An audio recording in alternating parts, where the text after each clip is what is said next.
Well, thanks for being on today. I know after Eric's golden frequency immersion retreat, I think it sent a lot of people into this. Definitely, you can see the contrast between the retreat and life. And I know your focus has been helping people with intuitive development. And as I was talking to Roman, and Roman's like, "Hey," he was telling me all the different things that you were working on, and I actually read over your website and your blog, and I posted that in the webinar as well. But Thank you.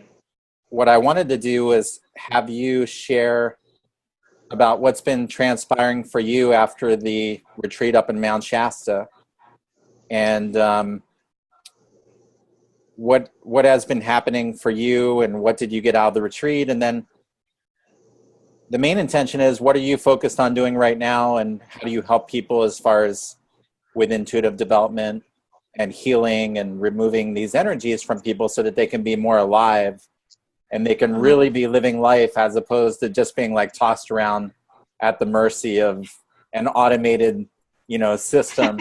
Whatever Right? you want to call it. Right. The whateverness. Yeah. Yeah, whatever it is. People have lots of ideas about that. Right. I originally went to the retreat. I was after I had like a removal session. I did really great for like 3 days. It was just amazing. And then all of a sudden, I kind of went down for the count. Like I woke up and I couldn't even like get up. It was like I had this really bad dizzy spell, and it didn't really go away for a while. So I couldn't get rid of it. Like I used all the tools that I already knew and that Eric had given me in our first conversation, and I realized something really serious is going on here. Even though there's not anything physically wrong that doctors can look at, something's going on. So I went and I called Eric again and had another session with him, and I had to wait like, I don't know, a month and a half. He's really booked out, and he kind of like squeezed me in.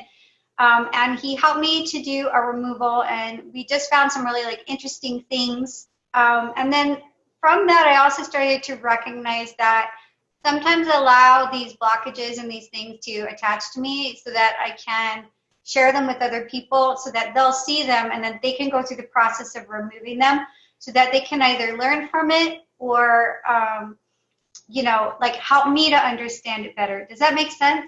Yeah. So I was having that happen a lot, but then I started realizing, I can't do this because I'm not energetically healthy enough. So when Eric showed up to do the retreat, first of all, I said, well, I want to learn how to do this, first of all, because in our first conversation, he said, you do what I do, or if you don't right now, you will. And Right. then the second thing was that, I needed to strengthen up myself energetically in a way that I hadn't been doing before, which is even though I had a Qigong practice and a yoga practice, actually like manipulating and moving Qi was a big deal for me. So learning how to do that was a big deal. And it really like changed me energetically and all the Wim Hof breathing and all that cool stuff that we were doing. It really changed me energetically. So as a result of all that, when I came back, I spent like a week just doing the work on myself, and Roman and I both got kind of sick from the fires that were up there. So we had to take a few days off anyway because we were both coughing and sneezing and going through this process. Right. But really, I think we were kind of maybe going through a purging of everything, kind of like a detox, if you will, because we had done so much energetic work on ourselves over the previous 10 days. When I decided to post that I was going to be doing this work and doing removals, and instead of just doing reconnective healing, which is the healing modality that I do, and just doing intuitive development sessions for people and intuitive counseling and stuff, it like my practice blew up. All of a sudden, I mean, so far I posted it like 3 days ago, and I've already had 5 sessions, and I have 5 more this week. Oh, wow. So Great. like just in doing removals, that's just removals.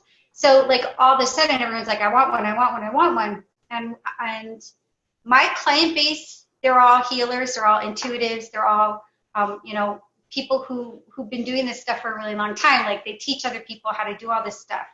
So what I'm finding really interesting, what's happening is that as you do these removals and you start to kind of clean and clear all this stuff, especially the stuff in this area, and you start peeling off those layers, people are becoming so intensely intuitive that it makes my job much easier. It makes the healing process easier. It makes the training process easier. It makes everything easier because I'm not having to like have them have to kind of get through these layers of filtration to get to their higher self information or get to their guidance information. So that, I think, even though I haven't done any like intuitive development in the last week, any appointments, I know that I'm getting feedback from everybody. So I know that it's gonna have a huge impact on my clients as far as, I mean, I don't think I'm going to do an intuitive development session on anybody yet until they've had an implant removal. So it's changed that in a big way. I think that it has such a big impact on the information that comes through to you because it's not polluted anymore. You're getting the truth as opposed to these lies that get fed to you about, you think the voice is the one that you've always been hearing throughout your life, and it's just not, and it gives you bad information, and it's hard to discern what energy has your best interest and what doesn't. And so it makes it a lot easier once you kind of pull all those layers off and you can really see things and the reality behind it. That answer your question? Yeah, absolutely. I mean, you're opening up all the channels. Mm-hmm. And so if you have a bunch of toxicity there or, like even the lymphatic drainage that we did. Yeah. I'm sure that over a period of 3-4 days, like it probably didn't even purge our body. And then we got back from the retreat and we're like, oh my gosh, like I'm open and I'm feeling all this stuff too. Right. That maybe we didn't even feel before because of all the blocks. Yeah, exactly. So it's made everything that I do much clearer. So I can see things much more clearly, and I shock myself sometimes with my intuitive clarity to where I'm pulling things that I didn't even think I could. So it's having a huge impact on me just personally of being more open, and also kind of really recognizing when you're going through something that your ego is pulling you into. Maybe it's old trauma or like insecurities or whatever. I've become really super hyper conscious of it since I got my first removal in March, to where I think that that's something that is important for me to bring into my practice, that everybody else is probably going to feel the same way. So I'm opening up my practice now to do, right now I'm doing a lot of removals, and that's probably going to continue to be the case as I get better and better. I'm also working with other people in the group doing, little covert activities and things like that to kind of, take little pieces of the construct out and, change programming of things and all that good stuff. And we're all learning from each other because we all have these unique gifts that we're bringing into our squad, our golden squad team. So I've been doing a lot of that too. Roman and I have both been doing that, and it's fun on one level, but on the other hand, it's like I understand the seriousness of doing that kind of stuff. It's a little bit kind of dangerous energetically to do it, but we all get what we're doing, and that's why we came here. So we're starting to get to do that kind of work on a really major level that I didn't even know that work existed until a few months ago. And now all of a sudden it's like so easy and effortless to do it. It's really strange. But I like it. It's How like do you, I had asked you about tapping into people's energy long distance. Yeah. Because, I'm new at everything, like not all new, but it's funny, like 22 years ago, I was doing like probably, I call it rebirthing, but more Wim Hof breathing, and I was doing sun salutations and energy work, and then somehow I went off track, and then when I was sitting up in the retreat, all these things came into my mind. I'm like, wow, I was doing this like 22 years ago, and now I'm back redirected on this path. So yeah, you get ripped off of it, you know. right. That happens to everybody when you open up and you kind of awaken. All of a sudden, something kind of swoops in and goes, not today, buddy, Right. and moves you in another direction so that you kind of forget what you were doing. And now all of a sudden you're clear and you're like, oh, yeah. Yeah. Oh, yeah. Yeah, maybe in 20 years we'll give it back to you. Well, you need to do a little growing maybe, or just learn a bunch of stuff before that, you know. I don't know. I think at the time I started a bunch of businesses, and I really started going down just making money. And then it's funny because, you know, like in 2012 and 2013, I probably made more money in those 2 years than I've ever made before. And I grew somebody's company up like from 2 to 100 employees, which is great. But then I realized in that moment, I'm like, hey, just because I have all this money doesn't necessarily mean that energetically I'm happy, because I felt like so much pressure. Like I created literally a mechanism, a machine, just like we talk about parasitic constructs. Like I created this big machine that was just like had so much momentum. But energetically I wasn't aligned. I was like, okay, I'm gonna have a heart attack here. Like money really isn't fulfilling me. And now I'm being pulled into stuff that's more fulfilling, and just saying, okay, I'm just going to let go of that other stuff, because if I don't let it go, just like lymphatic drainage, if you don't let go of it, there's no space for anything new to come in. Exactly. So how do you tap into, how do you visualize versus in person? What's your process of how you visualize energy long distance over the phone when you're working with clients? I think that the first thing that helps a lot of people is actually getting like energy attunement. So like a Reiki attunement, like the second Reiki attunement, I don't know if you have any of those. It helps you to kind of be able to connect on a distance, in a distance way, because what it does is it just raises the vibration of your top 4 chakras just a little bit, to the point of where you can feel like you can access energy and send it to people and share it with people. It kind of just opens up your mind a little bit to that reality. So I was lucky. I started doing Reiki like about 17 years ago. So I was comfortable doing distance healings because they teach you how to do them when you get your 2nd degree of Reiki. And so it wasn't a hop, skip, and a jump. And then when I started getting intuitive stuff coming in, I was really, really fortunate to work with a group that is, they are a group of about 120 psychics. The group's called Find Me. They're a nonprofit organization that's run by a retired federal agent. His name is Kelly Snyder. And there's police officers in it. There's federal agents in it. There's psychics in it. There's a search and rescue team. It's this huge organization that actually finds missing people for free. Wow. So like a lot of psychics that join it, it's because they're getting contacted by spirits and things like that have been hurt or killed, or they're missing or whatever, and they don't know what to do because the police have no interest in talking to them. The reality is that police are happy to work with psychics. They prefer it to be in a situation like with Find Me, where you have somebody who actually understands police protocol. They don't take on any cases if the police aren't willing to work with them on them. So it's kind of like a police will actually contact them and say, hey, we've been trying to find this guy. He's in the mountains somewhere. And what they do is they'll have all of these psychics work on the same case, and we have this protocol that we have to use that I can't share. And then they kind of file a report based on like what everybody says. So like majority rules kind of a thing. Right. But what happened with that is I became into contact with all of these different really amazing people, like, you know, amazing psychics that are well known and all this kind of thing, that kind of secretly are in this group to help. It's part of their service work. Nobody gets paid a dime. So as a result of that, I got to work with somebody who was on the government program for remote viewing. He was one of the people who was in that program and helped design the program and stuff like that. So in San Francisco, I think it was. So I was taught and trained the government style of remote viewing.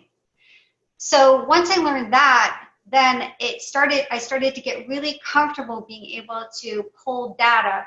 The government calls it the matrix, basically this big field, universal field of information that we can all get information from, that we can pull it. They call it data streams.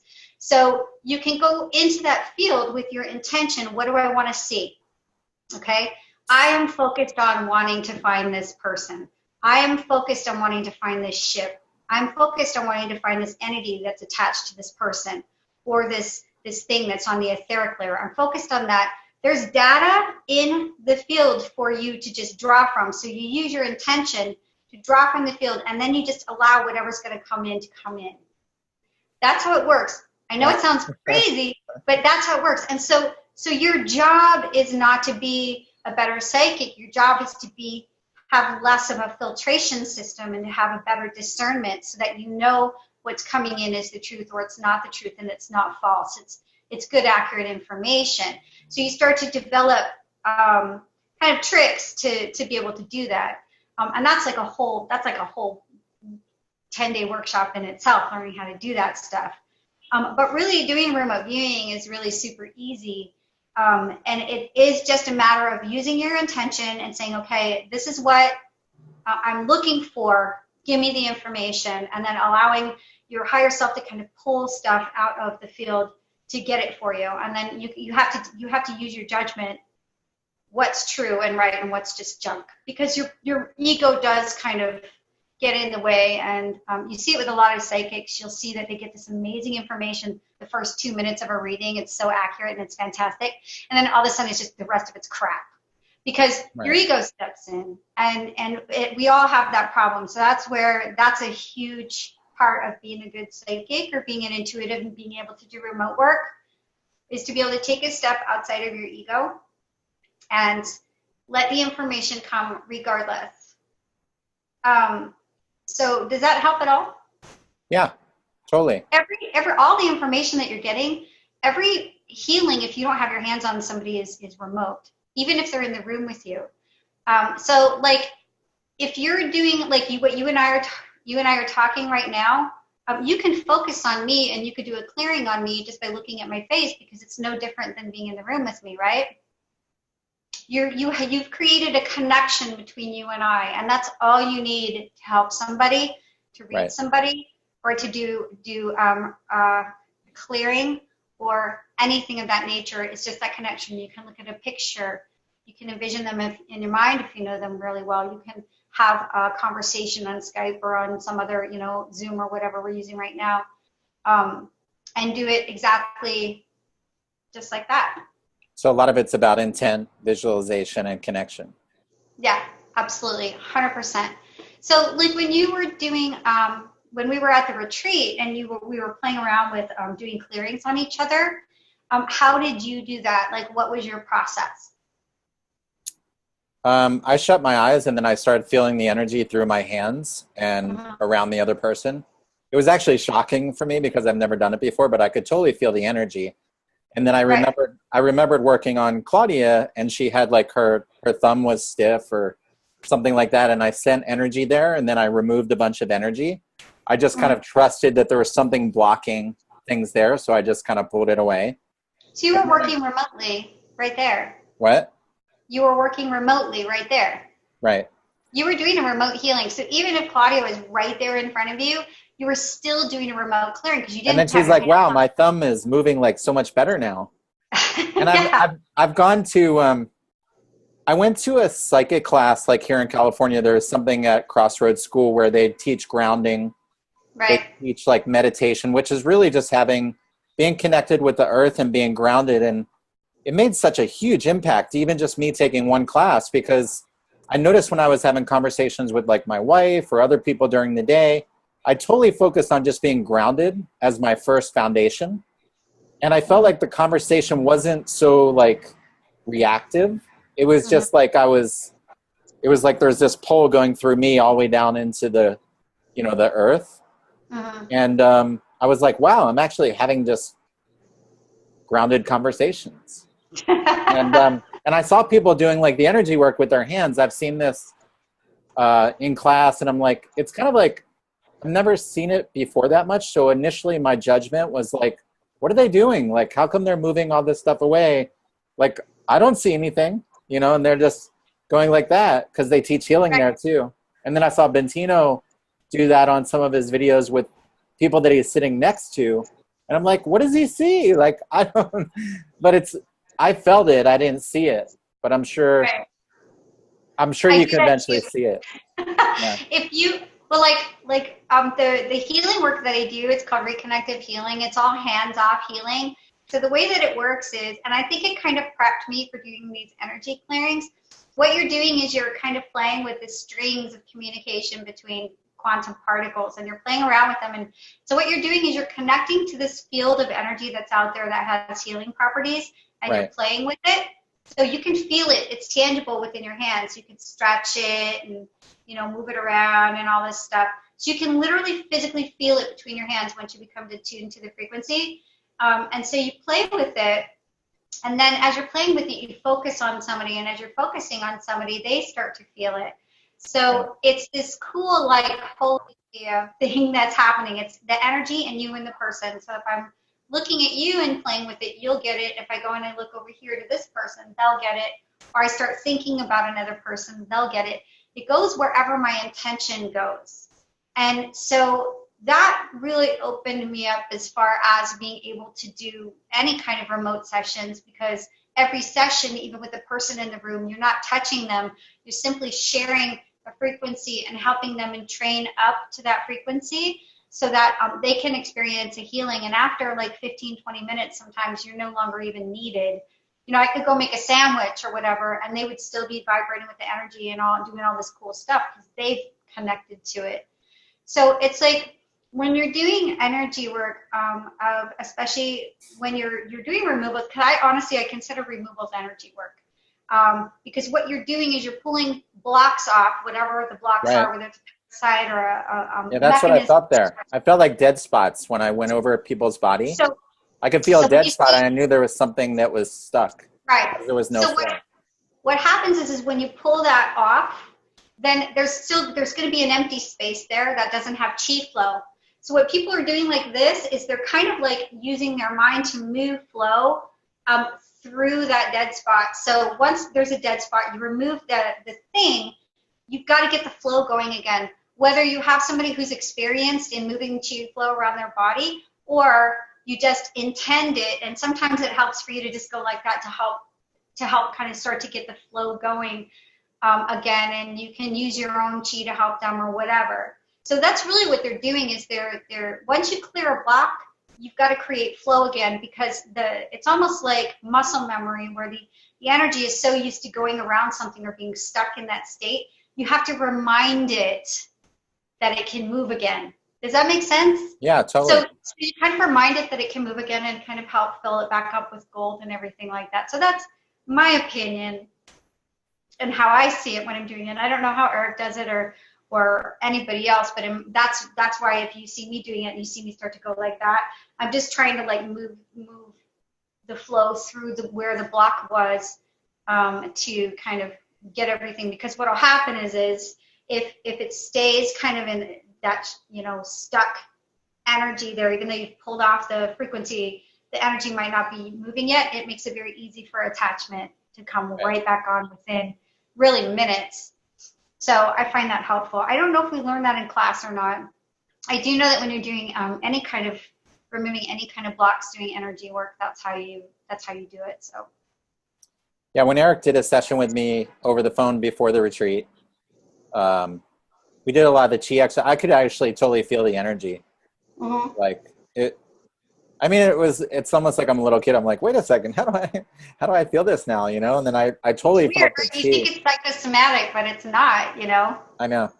Yeah, I was like, wow, that's interesting. I can feel it. And he's like, wow, you're pretty in tune more than you think you know. Right. But I'm always working on myself, trying to remove. Like lately, I've been just trying to almost defragment who I am. Right. Let go of what I know, because I realize that what I know really doesn't allow me to grow in any way. So I'm trying to download and dump everything in my mind and everything I know about life, and always come from this fresh perspective that like, hey, if I'm empty, then I'm open to receive. If Right. I'm full of stuff, I have no room.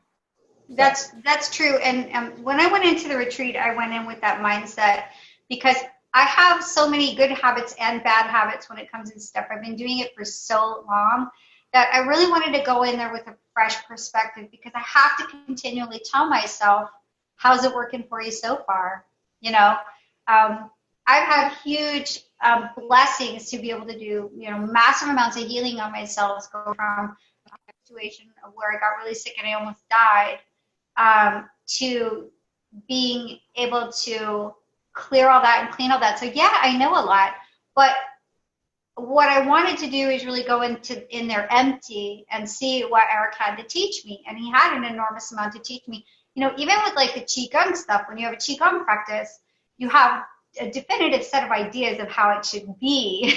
right. And for a yoga practice, you have a set of ideas on how yoga flow should go. And so you have a teacher who's doing things completely different. You have to take a step back and go, hey, how's it been working for you so far? Right. If it's not working for you, learn a new way, try the new way, and then if it kind of works or whatever, you can incorporate stuff back, or you like the way you're doing it before, go back to what you're doing. It's just I totally agree with you on that standpoint that you have to come at it empty-headed. Really, I know nothing. I'm going to go in, I'm going to get what I need, and I have to trust my higher self that all the information that I have is there. It's going to pull bits and pieces of it into my space as I need it to do this work. Does that make sense? Yeah, totally. So I think with you, like this is a little off topic, but we were talking before about how you've been really working on your intuitive development and stuff. I think that what happens with a lot of people, especially when they really, really open up to it in such a big, extreme way like we have, is that they want they want their psychic abilities to be a specific thing. So they want to be able to see energy with their eyes. They want to be able to see ghosts or see whatever with their eyes, or they want to be able to hear these voices going on. And believe me, it's not that great, okay?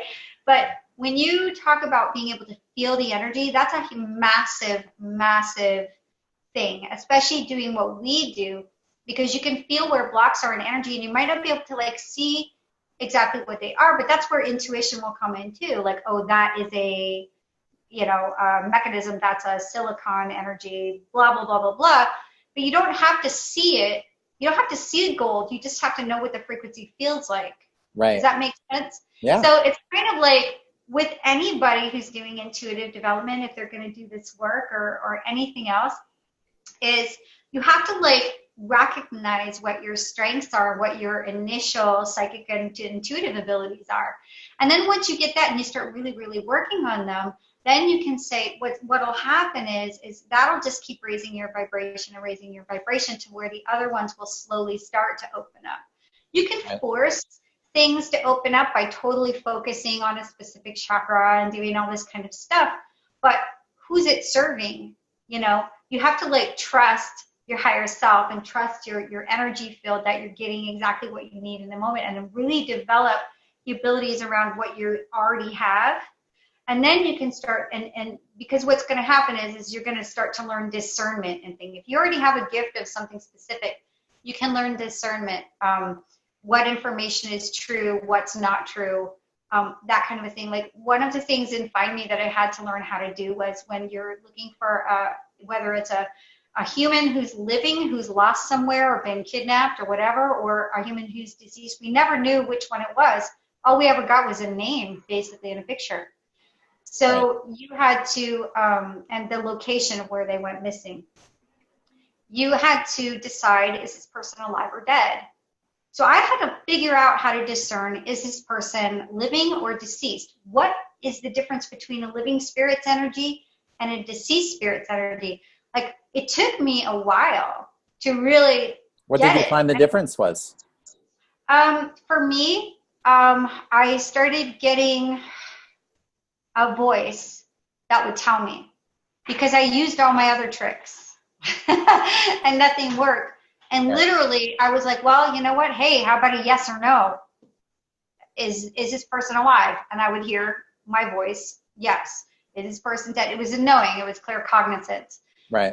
Before that, for almost a year before that, I struggled with it because I'm so used to seeing and hearing that and feeling that I was trying to like figure it out in the wrong way. And when really the whole time I had a really nice, lovely, you know, higher self voice basically going, hello, I can tell you, it'll just take 5 seconds, ask the right questions. Right.